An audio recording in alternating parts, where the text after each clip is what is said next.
and 50 subs is reached, I will do a review of Jojo's Phantom Blood Part 1. So guys, we did it. We reached 50 subs. As promised, today we'll be reviewing Jojo Phantom Blood, so remember to subscribe for more reviews. So, child, you have decided to walk the path of the Heavenly Crusader. What? No, I just wanted to review Jojo's. Then you have chosen your destiny. Spread the good word far and wide. Convert the non-believers. And share in the glory of memes. And what if I don't? That is not possible, Crusader. For you have already walked the path of which you cannot escape. This is your destiny. Now go. Your work has yet to begin. Okay then. So anyway, we're going to be reviewing Jojo Part 1 Phantom Blood. Sit back and relax as we go over its story, characters, music, animation, and fun factor to see how great is the part that started it all. Really. Story. Jojo's bizarre adventure Phantom Blood starts off with a clash of personalities between the rich gentleman-to-be Jonathan Joestar and his adoptive brother Dio Brando, who's there due to his father being the one that helped save George Joestar, Jonathan's father. The first few episodes follow the boys as they grow up together and the constant friction that occasionally sparks between them. This dynamic, however, only exists in the first couple of episodes, as things take a sharp turn for the worse later on, so if you don't want to be spoiled as we discuss the later half of Phantom Blood, here is a timestamp of the next section. Later on, when Dio rejects his humanity and becomes the Vampire Lord, the story changes course to that of a more standard hero's journey sort of deal, with Jojo meeting Baron Zapelli, learns Hamon, and goes on a quest to defeat Dio once and for all. Fights, drama, resolutions. The age of the story can be felt through how the story is set up and the justifications that help push it along. Baron appears out of nowhere to teach the main character how to fight the strong bad guy, and Baron Zapelli is an amazing character that adds a great deal of depth into the overarching story by showing the interconnected world of Jojo's... that was weird.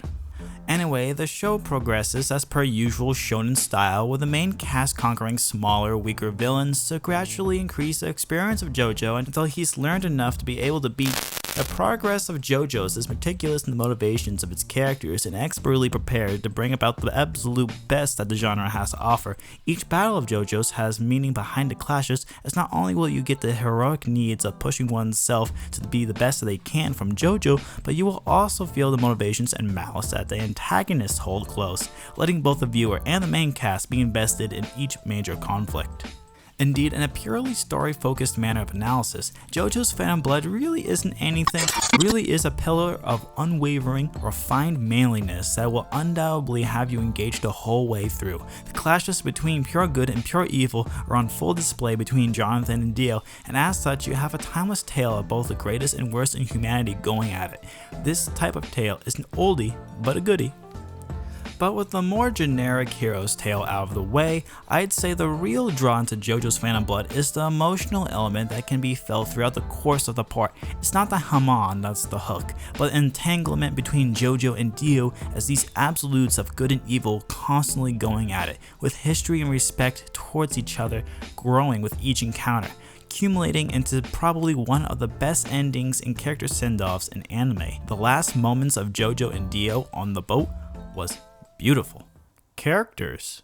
Jonathan Joestar as a character is both dynamic and a pillar of righteous gentlemanness. The constant character assassinations by young Dio towards Jonathan in a way helped create a being completely opposite to him. Jonathan is a family man with firm virtues that is constantly being tested by the world and Dio, and depicts a stunning example of a man who is able to become better due to his misfortune. As a warrior, his gentlemanly virtue takes a bit of a back seat in favor of a more reckless style meant to both preserve his values as well as respect his opponent.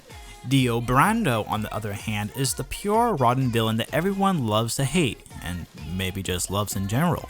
The calculated amount of suffering he constantly unleashes onto the Joestars is simply just a means for him to get his way. In fact, it's this malicious cunning as well as the bombastic, prideful displays that keep him from being a simply evil villain. I mean, he's evil in every sense of the word, but the amount of charm that pours out of this man while he claws his way towards controlling the world keeps him very memorable. In short, Dio's got some large steel gonads to pull the shit he does. Outside of these two behemoth characters, we also have Jojo's main tag-along companions. Baron Sapelli, as previously mentioned, is the mentor figure for Jojo, as well as the foundation of the direction of the show following his introduction.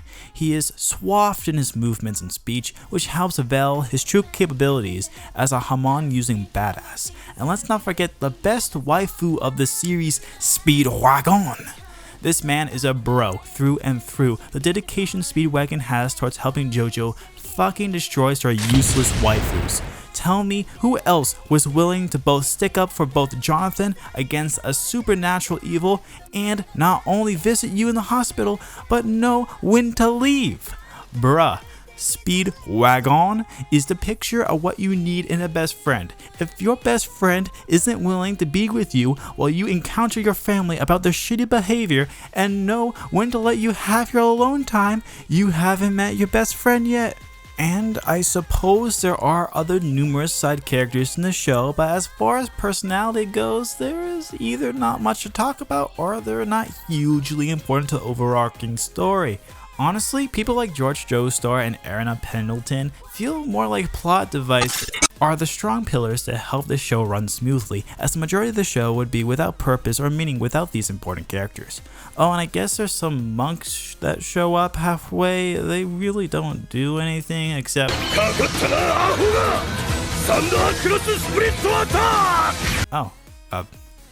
yeah, I guess that works. Yeah, they're worth it. They're worth it. Music. When you think of iconic anime openings, what are the things that you think of? Wrong. If it isn't JoJo's, you're fucking wrong. There is nothing more iconic than a JoJo OP, memes aside, and I'll tell you why. It's because they are always built not only on a visually stunning art piece, but also with a song that is able to fully capture not only the general vibe, but the timepiece that that particular part represents. Sono Chi no Sadame is the opening for Phantom Blood, and it checks all the right boxes. Classic early 80s anime opening feel with this orchestrated rock punch perfectly brings forth the feelings of determination, hardship, and testosterone. Screaming JoJo as the chorus hook is undoubtedly the most classic anime opening style that you could possibly do. And on top of that, you're having a horn section and a lead singer that has the power to get you pumped to watch another episode. It's a sin to skip the OP. The ending, Roundabout by Yes, is also a banger, but also a unique inclusion as a Western song to go along with Japanese animation. But it makes sense because of how Araki's naming system goes with the characters in Phantom Blood. And without a doubt, one of the best songs to be used, mostly because this means that Yes is officially a JoJo reference. But more importantly, I love progressive rock from this time frame, and Yes is just a really good band in general. But we all knew going into this that the OP and ending and most JoJo parts are top tier. But what about the background tracks? They are what you hear the most in a show, and whether you notice them or not, they are what keeps the show's scenes flowing. So what is Phantom Blood like? Well, I'm happy to report that the background tracks in Phantom Blood are surprisingly good and very fitting. They are all mostly fully orchestrated tracks that cover a wide variety of feelings and iconic moments. Some tracks are deep, dark, and foreboding, while others are cheerful and optimistic and energetic. From the sheer fact that they are fully orchestrated alone gives this OST a big leg up on other shows that would just settle for a one-man band playing on a synthesizer. It gives Phantom Blood this great mix of cinematic but rustic, which helped to build the 1800s English setting that the show takes place in. The soundtrack for JoJo's Phantom Blood is honestly top tier, not in terms of bangers, but for fitting the setting. Animation. The animation of JoJo's Part 1 Phantom Blood is good for the time period, which still holds up, but a lot of technical improvements have happened since 2012, and that can be seen by comparing more modern shows with this one. That's not to take anything away from it though, as it still has very fluid animation and special effects. The constant cuts and dynamic color changes help reflect the manga in a way, and it adds a load of style. But sometimes if the characters are just standing around talking, they and the background can come off as looking a bit flat. The character models are gorgeous and add a distinct look that make JoJo's instantly recognizable and put David Productions on the map with how faithful they are to the adaptation. For the actual fighting scenes, not only are they chock full of manliness in presentation, but everything is fluid and stylized in a way that is not distracting but adds to the charm of the situation. The setting, being that it is of 1800s England, is this mix of dark and faded, which contrasts to the extravagant and brightly colored areas of the show. London, dark, foggy, eerie. Joestar Mansion, bright, colorful. Though there aren't many bright scenes in this show as things progress and the gang fights against Dio, being that it's mostly at night and the atmosphere is inherently dark and gothic. Mix this with early 2010s animation and the result can look rather toned down and faded, which can be a good thing depending on your tastes. Fun factor. How fun could this show possibly be? I mean, there can't be that many iconic scenes in this season. このディオだ。その紳士に手を出すことはこのスピードワゴンが許さねえ。俺は人間をやめるぞ、ジョジョ。 Goodbye, Jojo! Oh my. Yeah, Phantom Blood is a great time to behold. It combines all of the manly charms that older fighting shows have, mixed with the over-the-top story and character beats that really make this show a gem constantly abused by the fanbase. Not only that, but it does also try to tell a tale that goes beyond big men punching each other, by giving us such a contrasting character dynamic between Jonathan and Dio. This part is their story of both their struggles from their background and against each other's antics. And really the point where everything accumulates into greatness for me is the last episode. Big spoiler warning, the last episode of Phantom Blood, when Dio tries to steal Jonathan's body, is the perfect example of how to end a character arc. From Dio's perspective, here is your lifelong rival and thorn in your side, the man that has quested to finish you off twice already until you ambush him by making his honeymoon his final day on Earth.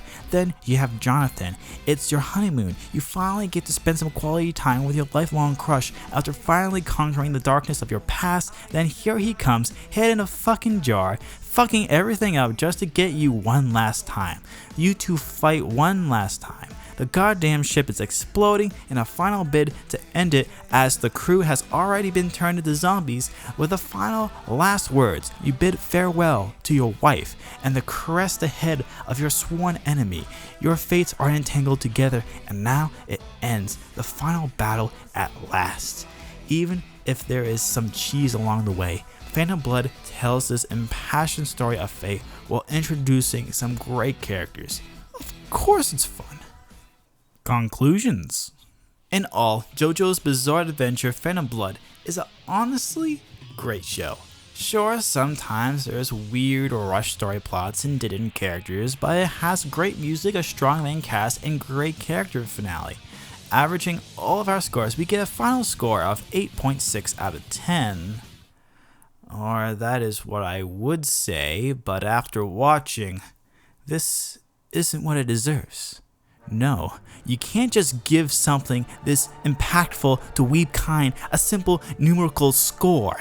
This is a show that has transcended normal anime. This has left an impact on our modern world so profound that to rank it with the other trash shows is to face pure culture. So now, I shall introduce you the Transcended Scale, reserved for the ranking of those special few animes that have reached beyond simple rankings. Here we shall determine the place Phantom Blood holds relative to the rest of the series. It shall be laid here, at the roots of the tree of Weeb, as appropriate place for the part that started it all, a benchmark to compare the rest. I hope this has been useful in convincing you to take the plunge, dear viewer. Come with us and experience perfection. Thanks for watching, and thank you all again for over 50 subs. It really does mean a lot that everyone so far has enjoyed my content. Thank you for liking, sharing, and subscribing, and any and all forms of support are deeply appreciated. I like the idea of reviewing another part of Jojo for each milestone we reach, so if you want to see me eventually do part 2 Battle Tendencies, don't forget to subscribe. Next week's review will be over Tower of God, so until next time, I'm Zeosphere, stay cultured.